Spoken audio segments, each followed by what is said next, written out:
Еліміздің амандығы мен тыныштығы болсын. Бауырлар, сіздерді көріп тұрғаныма қуаныштымын. Бүгінде сол уағызда сол қолыстақтар арналған хат бойынша жалғастыратын боламын. Уағызды бастамас бұрын бір мысалмен бөліскім келеді.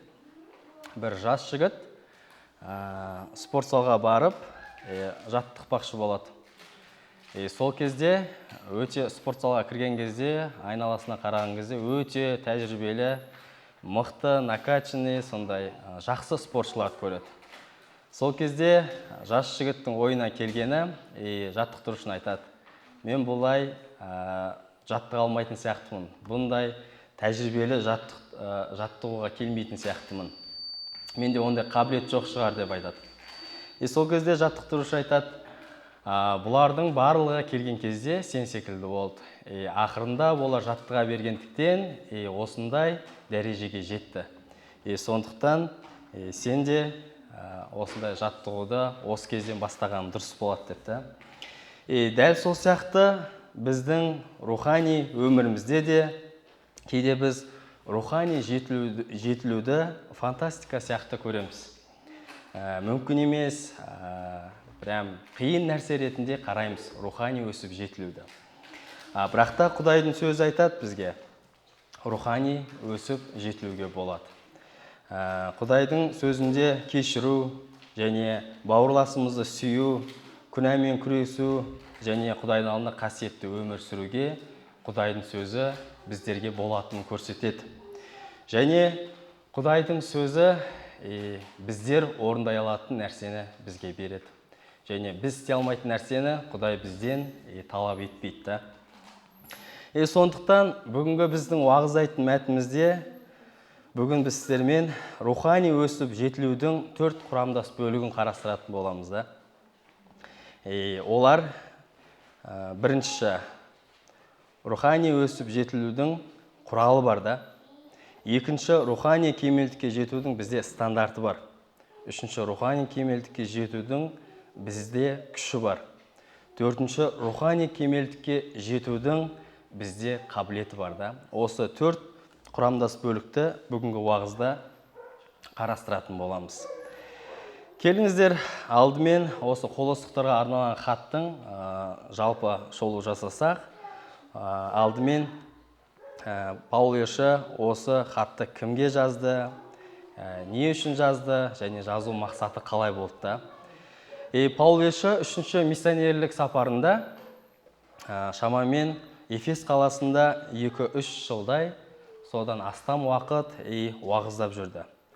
Сол уақытта Ефестің айналасында көптеген адамдар Иса Мәсихке келіп жатты. Солардың арасында Епафрас деген жас жігіт те болды.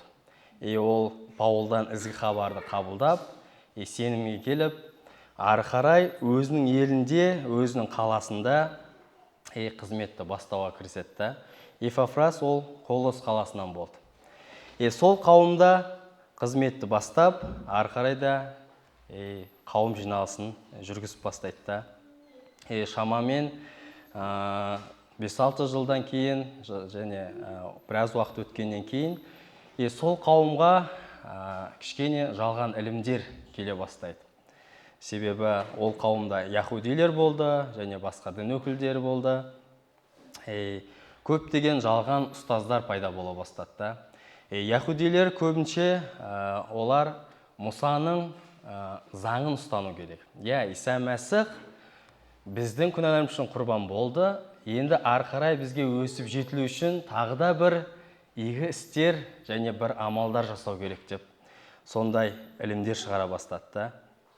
Және тағы басқа аскетизм, ас ішуден бас тарту керек. Және бізді өзімізді, мәсіхшілерді, періштелермен сырласу керек, олармен тілдесу керек деген сияқты түрлі жалған ілімдерді кіргізе бастады. Сол үшін де Епафрас Қолыстағы қауым үшін өте қатты уайымдағандықтан, ол жас жетекші болғандықтан, өзінің беделі аса қатты сол қауымға жүрмегендіктен, Паул елшіге барып, Паул елшіге осы болып жатқан жайтты айтып береді. Сондықтан да Паул елші бастапқы осы бірінші хатында, бірінші тарауына қарайтын болса, Колостарға арналған хатында. Паул елші ең бірінші өзінің елшілік беделін айтып өтеді. Өзін осы қызметке Иса Мәсіх, яғни Құдайдан тікелей алғанын, бұны Иса Мәсіх үшін жасап жатқанын осы қызметті да. Сондай-ақ Епафрасты да оны қызметші ретінде, жетекші ретінде оған сый құрметпен қарау керек екенін айтып өтеді. Жалпы хаттың негізгі ойын тұжырымдайтын болсақ, Иса Мәсіх сіздің құтқарылуыңызға, қасиетті өміріңізге және бүкіл мәсіхшілік жүріс-тұрысыңызға толыққанды жеткілікті. Иса Мәсіхтен басқа ешқандай басқа игі істер, ешқандай басқа амалдар жасаудың қажет жоқ.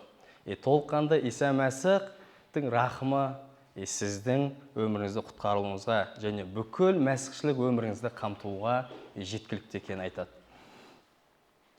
Сонымен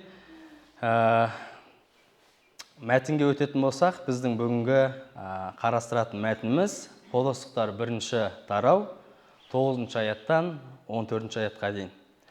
Дауыстап оқитын болам. Сіздер көз жүгіртіп отырыңыздар. Былай дейді: Сол себептен де біз мұны естіген кезден бері сендер үшін ұдайы Құдайға сеніп келеміз. Сендердің оның еркін толықтай біліп, өте парасатты да рухани көреген болуларыңды Құдайдан өтінудеміз. Осылайша еміздің халқына лайық оны риза қылатындай өмір сүрулеріңді, әр түрлі игі істер істеп, өсіп өне беріп, Құдайды неғұрлым жақынырақ тануларыңды тілеп келеміз.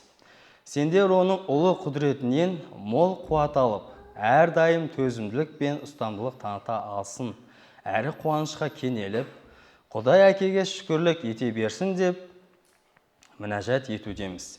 Өйткені ол бәрімізді өзінің халқы иемденетін нұрлы патшалығынан үлес алуға шақырып лайықтады. Құдай бізді қара түнектің билігінен құтқарып, сүйікті рухани ұлы Иса Мәсіхтің патшалығына енгізді. Оның құрбандық өлімі арқылы күнәларымыздың құны өтеліп, кешірімге ие болдық. Аумин. Бүгін сіздермен қарастыратын рухани өсіп жетілудің 4 құрамдас бөлігі. Бірінші бөлігі ол құралда, Құдай сөзі яғни. 9-шы аятқа назар аударатын болсақ, сол себептен де біз мұны естіген кезден бері сендер үшін ұдайы Құдайға сиынып келеміз. Сендердің оның еркін толықтай біліп, өте парасатты да рухани көреген болуларыңды Құдайдан өтінудеміз. Паул не үшін осылай бастап жатыр? Себебі үстіңгі 8-ші аятқа қарайтын болсақ, Епафрас Колос қауымының жүректеріне именно кел рух тартқан сүйіспеншілік жайлы да Паулды ескертеді. Сондықтан да Паул Колос қауымында Иса Мәсіхтің сүйіспеншілігі, оларға сол жүректеріне кел рух тартқандықтан, Паул елші ары қарай олар үшін мінәжат етуін айтып жатыр. Қалай мінәжат етіп жатыр? Осы жерде қарайтын болсақ, именно Құдайдың сөзімен оның еркін танып білуде терең тамыр жаю керек екен. Осы жерде өте маңызды да Құдайдың сөзін танып білуіміз. Құдайдың сөзін танып білуіміз біздің мәсіхшілік өмірімізде өте басты орында. Себебі Құдайдың сөзінде барлық ақиқаттар, барлық шындықтар жазылғанда. Біз не істеу керек екен, қалай тұру керек, қалай жүру керек, қалай адамдармен қарым-қатынас, қалай қоғаммен қарым-қатынас, барлығын біз Құдайдың сөзінен біле аламыз. Құдайдың сөзі бүкіл біздің мәсіхшілік өмірімізде толыққанды бізге өзінің даналығын, яғни бағыт-бағдарын беріп жетелеп отырады. Сондықтан да Паул елші жай ғана Құдайдың сөзін оқып қоюға емес, онымен толу керек екенін айтып жатыр. Яғни толу керек деген бүкіл бір құтының немесе бутылканың ернеуіне дейін толыққанды бетпе-бет толу керек екенін. Сіздер білетін шығарсыздар, макси чай ішетін болсаңыз, макси чай өте прям крышканы ашқаннан кейін бастап ол прям толып тұрады да. Дәл сол сияқты біз өзімізді күнделікті өмірде Құдайдың сөзімен солай ернеуіне дейін толып отыруға шақырады да. Не үшін Паул елші осылай Құдайдың сөзімен толып отыруға шақырып жатыр? Себебі егер сол кездегі тарихи сәтке көңіл бөлетін болсақ, ол кезде біз секілді толыққанды кітап болған жоқ. Сол кезде тек көне өсиет қана болды, және жаңа өсиеттің бірнеше кітаптары ғана жазылды да. Біз көреміз, именно Матай жазған әзіс хабар, және Луқа жазған әзіс хабар, Галаттықтарға арналған хат, және Колоссықтарға арналған хатта. Осы хаттар ғана болды. Именно сол Колос қауымындағы мәсіхшілерде осы кітап толыққанды кітап толықтай болған жоқ. Тек қана бірнешеуінде ғана болды да. Ал көне өсиет тек қана бай адамдарда ғана болды да, қол жеткізетін да.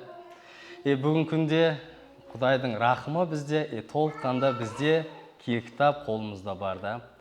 Немесе өзіміздің кітабымызды үйде қалдырып кететін болсақ, біз электронды түрде қолдана аламыз. Немесе біз біреуден сұрап ала аламыз да. Бүгін күнде өте қолжетімді кітап оқып біз зерттеуге. Бұл бүгін күнде шынымен де ол Құдайдың рахымы біздер үшін. Сондықтан да Паул елші шынымен де Құдайдың сөзімен толуға, оны толыққанды зерттеуге шақырады. Кішкене болып тұр.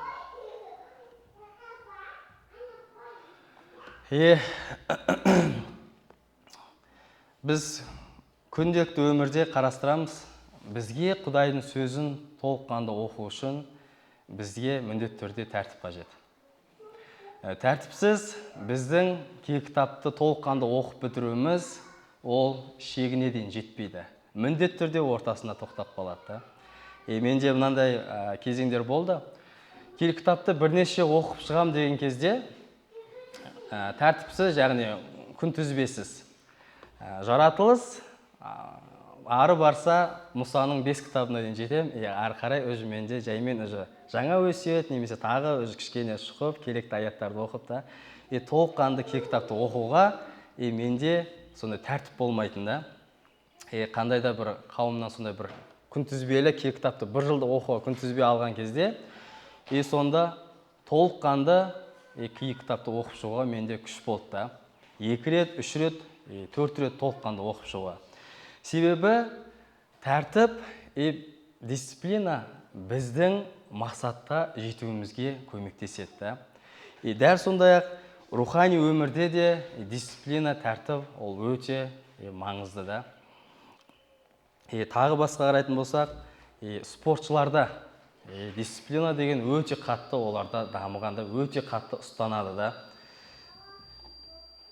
Себебі спортшылар егер уақытымен жаттығу жасамайтын болса, уақытымен күнделікті ішіп жеу тамағын да, жүгіруін де барлығын қалыпты нормада жасамайтын болса, онда ол поединкке шыққан кезде ол міндетті түрде қарсыласынан жеңіліс табады. Оның жеңуіне бірден бір себеп ол жарысқа дейін оның үздіксіз дисциплинада дайындалуы. Толықтай барлық керекті жаттығуларды жасауы. Спортшы бұлай айтпайды, мен бокстасуым керек, маған жүгірудің, отжимания жасау, тамақтан күтінім жасаудың қажет жоқ деп ешқандай спортшы айтпайды. Ол барлық дерлік ережені сақтап отырып, сол тәртіпке бағынады да. Солай ол жеңіске жетуіне ода сондай күш болады. Бүгін күнде біздің өмірімізде осындай тәртіп болу керек та. Кітапты оқуда, күнделікті сиынуда және Құдаймен қарым-қатынасты болуда. Бұл біздің рухани өсіп жетілуімізге негізгі қадамдарымыздың бірі да.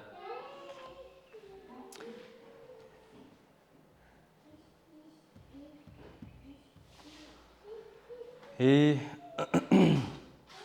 біз күнделікті өмірімізде бізде сыйыну тәртібі, бізде кітап оқу тәртібі жоқ дейтін болсақ, онда біз рухани өсіп, жетілуге ұмтылып жатқан жоқпыз.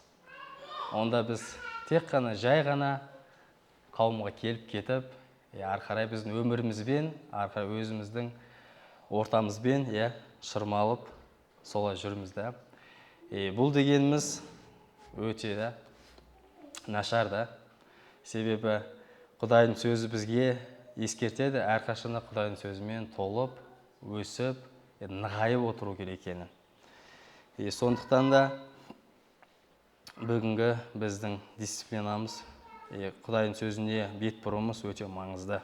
Ары қарай екінші қадамына назар аударсақ, рухани өсіп жетілудің бізде күші бар да. Біз құралын қарастырдық, ол Құдай сөзі. Яғни Құдай сөзімен біз нығая аламыз, Құдай сөзімен біз өсіп, тола аламыз да, ернеуіне дейін. Екіншіден, рухани өсіп жетілудің бізде стандарты да. Стандарты. Ол үшін 10 аятқа қарайтын болсақ, былай дейді. Осылайша еліміздің халқына лайық, оны риза қылатындай өмір сүрулеріңді, әртүрлі игі істер істеп, өсіп өне беріп, Құдайды неғұрлым жақынырақ тануларыңды тілеп келеміз. Осы жерде Паулерш айтады, Құдайдың сөзі бізді бағыт-бағдар беріп көрсетуші. Яғни біз көреміз, әр нәрсені біз немен тексереміз? Құдайдың сөзімен. Біздің жасап жатқан іс-әрекеттеріміз Құдайдың сөзіне сай ма, әлде қайшы ма? Егер де қайшы болып жатса, онда біз сол нәрседе тағы да бір ойланып, толығырақ сөзді үңілу керек боламыз да. Себебі Құдайдың сөзі ол біздің индикатор да. Бізді толыққанды тексеріп, бақылап отырушы, бағыт-бағдар беріп отырушы. Сондықтан да Паулерш осы жерде көрсетеді именно. Оны риза қылатындай өмір сүрулеріңді әртүрлі игі істер істеп, өсіп өне беріп, Құдайды неғұрлым жақынырақ тануларыңды тілеп келеміз.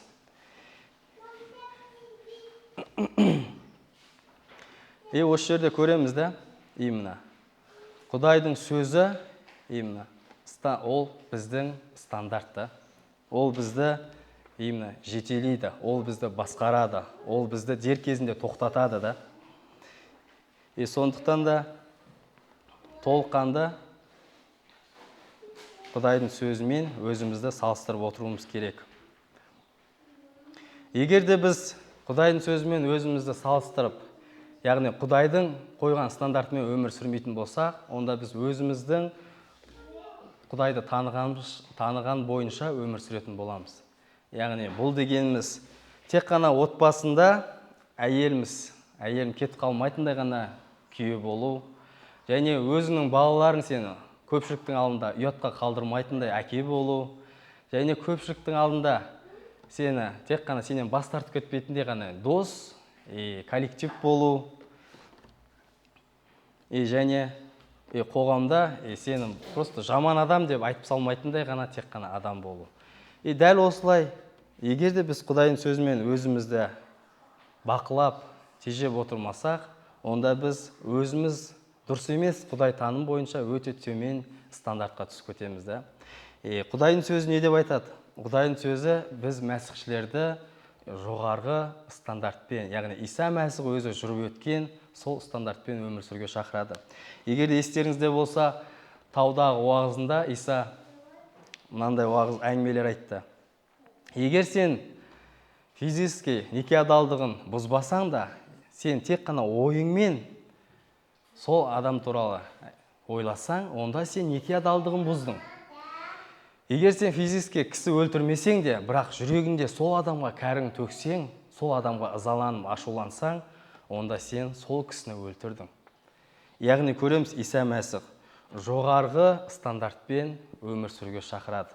Яғни терең Құдайды танып, соның бойынша әрекет етуімізді қалайды да.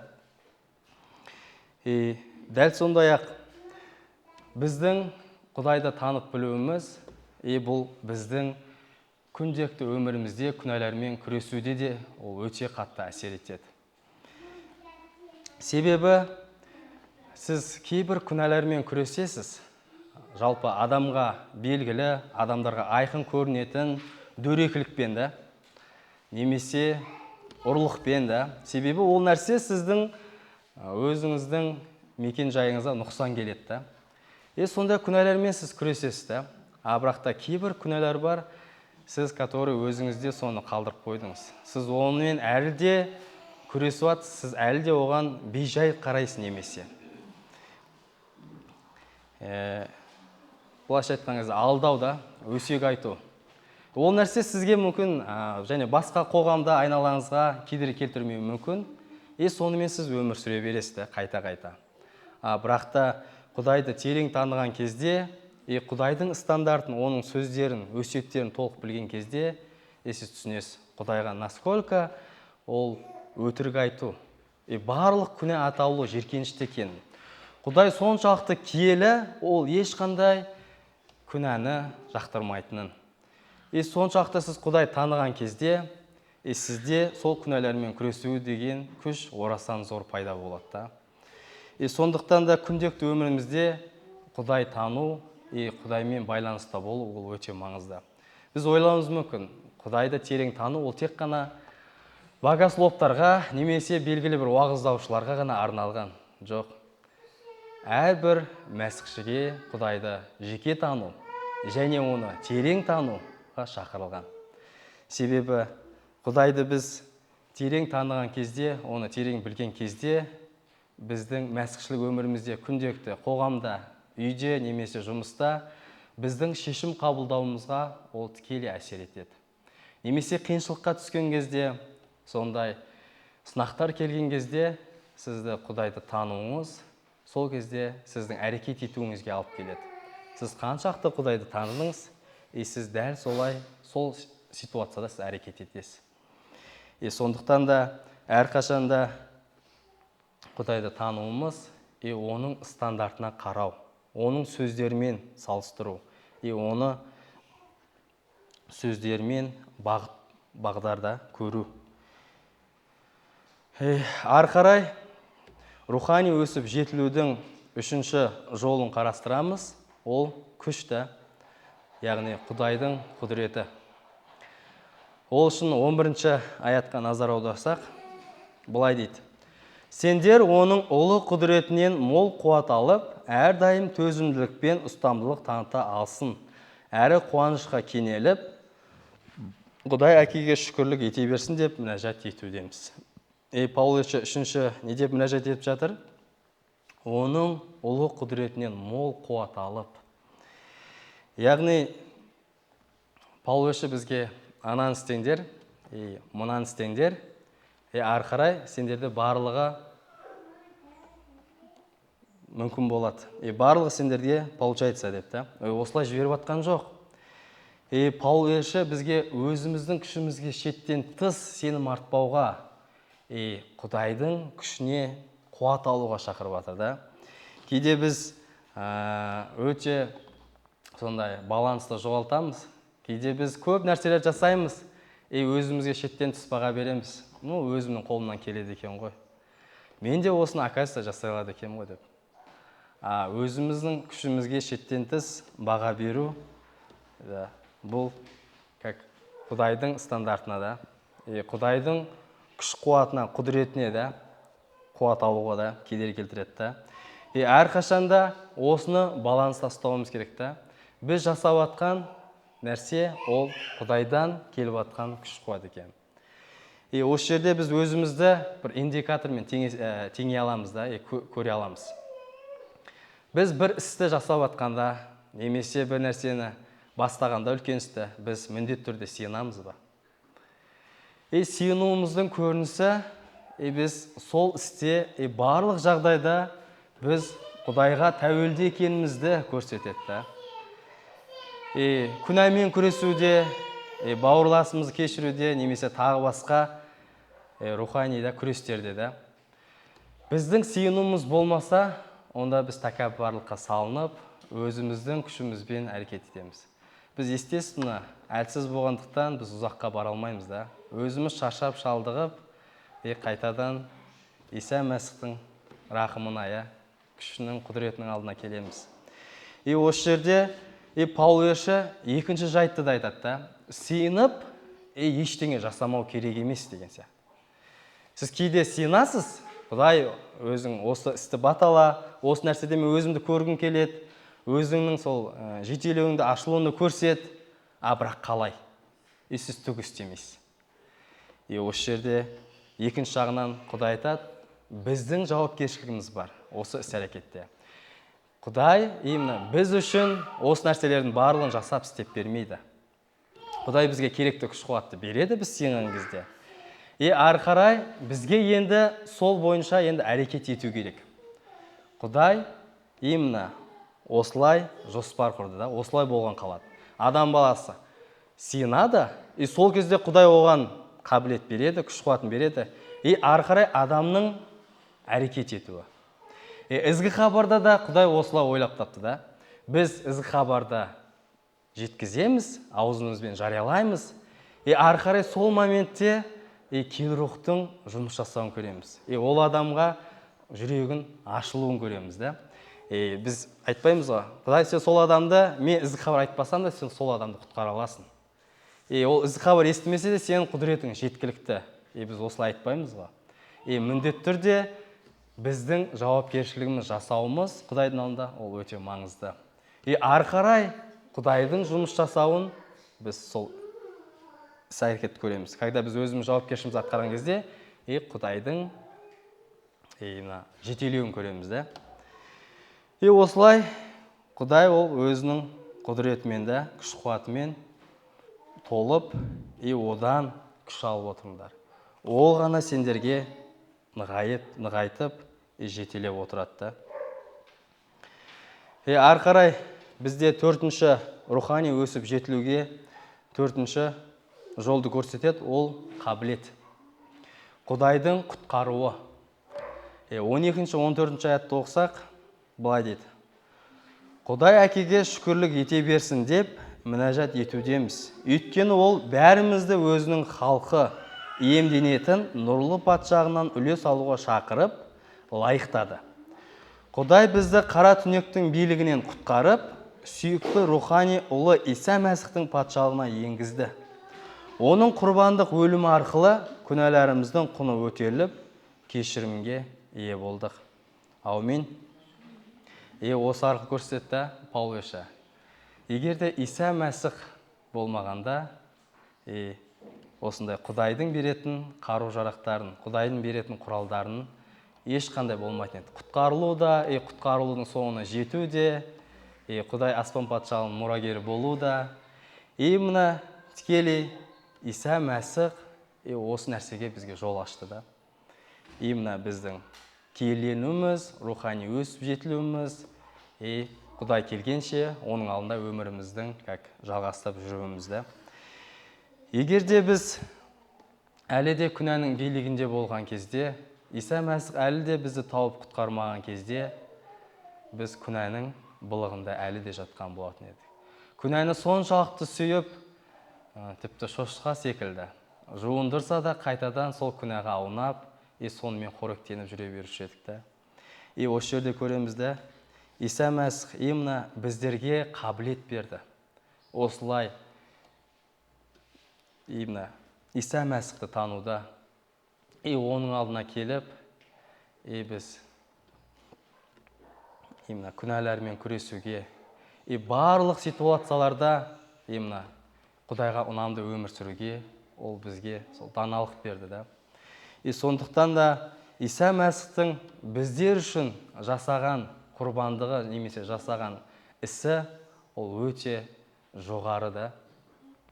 Оны тіпті осы әлемнің табиғаттан тылсым күштері де оны мойындайды да. Тіпті барлық жаратылыстан да биік екен Құдайдың құдіреті. Ол өлілерге де, тірілерге де, осы табиғатқа жаратылғанға да, жаратылмағанға да барлығына ол билік жүргізетін құдіреті бар екен да. Енді ойлап қараңызшы. Иса Мәсіх сізді құтқарғаннан кейін жай сізді жіберіп жатқан жоқ.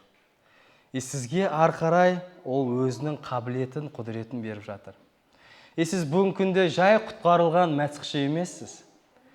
Сіздің жүрегіңізде бүкіл әлемнің иесі, құдіретті Құдай өмір сүріп жатыр. Сіздің жүрегіңізде бүгінгі күнде ол әрекет етіп жатыр.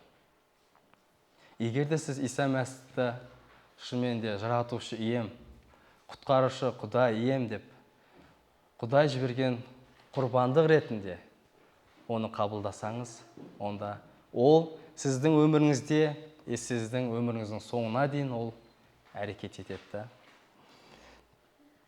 Сондықтан да Құдай бүгінгі күнде әрқайсымызды осылай өзінің беретін қару-жарағымен қамданып, түрлі осы өмірдегі рухани күрестер, қиыншылықтар, барлығымен күресуге, Иса Мәсіх өз келгенге дейін оның алдында қасиетті өмір сүруге шақырады. Егер сіз бүгінгі күнде әлі Иса Мәсіхтің осы рақымын қабылдамаған болсаңыз, әлі де құтқарылуды қабылдамаған болсаңыз, онда бүгінгі күнде сізге Иса Мәсіхке келу керек. Өзіңіздің шарасыз қалыңызды мойындап, Құдайдың құдіретті құтқару ісін, яғни құрбандыққа берген Иса Мәсіхті қабылдап, оның алдына тәубе етуіңіз керек. Осы арқылы ізгі хабар сіздің жүрегіңізді жібітіп, ары қарай Құдайға мойынсұнғыш, яғни Құдайға ұнамды өмір сүруге сізді кейлірек жетелеп алып жүреді. Ізгі хабарсыз, Иса Мәсіхсіз осы дүниеде жеңімпаз болу ол мүмкін емес. Яғни Иса Мәсіхсіз Құдайдың беретін күш қуатынсыз мықты рухани берік тұру ол мүмкін емес. Себебі Құдайдың сөзінде айтады, айналаға қараңыздар, арыстан, әзәзіл ақырған арыстандай, ол кімді жалмасам деп торылдап жүр. Құдайдың күш қуатынсыз, Иса Мәсіхтің беретін күш қуатынсыз міндетті түрде әзәзілдің еркінде ары қарай күнәмен өмір сүре бересіз. Тек қана Иса Мәсіх қана ол бізді күнәнің билігінен құтқара алады. Солай ол өзінің әділеттілігінің панасының астына кіргізеді. Сондықтан да Иса Мәсіх келгенге дейін оның алдында қастерлеп, Құдай беретін қару-жарақтарды барынша қолданып, Құдайды мадақтап өмір сүріңіздер. Бүгінгі күнде Құдай бізге рухани өсіп жетілуге 4 қадамды көрсетті. Ол бірінші Құдай сөзі, екінші ол стандарт, Құдайға ұнамды өмір сүру. Үшінші күш, Құдайдың құдіретінен келетін. Төртінші қабілет, ол біздің Құдайдың құтқаруы, біздегі жұмысы. Осы 4 шындық арқылы, күнделікті өміріңізде осыларды орындау арқылы Иса Мәсіхтің алдында киелі леніп өсуге, жетілуге ұмтыла беріңіз. Сіздерден жауапкершілік, Құдай барлық нәрсемен қамтамасыз етті. Керек барлығымен. Сізде барлық қару-жарақ бар. Тек қана енді сіздер соларды қолдану. Тек қана қолдану керек кезінде, ұрыс-керіс кезінде, немесе басқа сынақ кезінде сіз сол қару-жарақты қолдану. Осылай ғана сіз рухани өсіп жетілу өміріңізді ары қарай жалғастыра бересіз. Иса Мәсіх бүгінгі күнде барлығымызды осылай қамтамасыз етті. Келіңіздер, сол үшін Құдайға алғыс айтайық, Құдайға сеніп, Құдайға алдына келейік. Мен сеніп аяқтайтын болам. Көкте әке, жаратқан иеміз Иса, сенің алдына келеміз.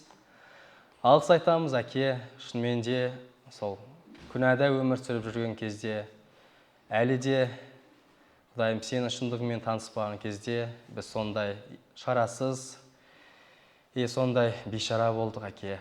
Бірақ та Құдайым сенің рақымың арқылы, өзің қабілет беру арқылы бүгінгі күнде Құдай әкені ашып таныттың. Және сен бізге керекті барлық қару жарақты бердің. Бүгін күнде Құдайым, Иса Мәсіх арқылы енді біз күнәнің билігінде емес, Иса Мәсіхтің билігіндеміз, әке. Сен әрқайсымызға, Құдайым, өзің қабілет күш қуатыңды бере көр. Сен келгенге дейін, сенің алдында, Құдайым, сенің атыңды мадақтап өмір сүруге. Құдайым, күнделікті өмірімізде, Құдайым, сенің болып жатқан күш қуатың, құдіретіңді, Құдайым, қабылдап, соған алғыс айтып өмір сүруге. Мадақтаң саған болсын, әке. Осы Иса Мәсіхтің атымен сұраймын. Аумин.